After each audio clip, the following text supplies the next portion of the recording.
امروز 7 آبان 1404 برانکو ایوانکوویچ از مربیگری خداحافظی کرد. وقتی از خداحافظیش میشنویم همه ما یک لحظه برمیگردیم به اون روزا، به فریادهای علی دایی، به غرور علی کریمی، به اشکهای بعد از بازی بحرین، به قهرمانی‌های پرسپولیس.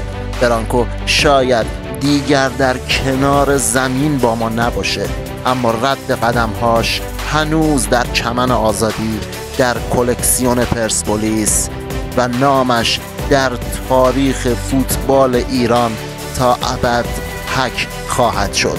ممنون برانکو برای لبخندها، برای نظم، برای اینکه اون روزها فوتبال با تو فقط فوتبال نبود، یک عشق بود.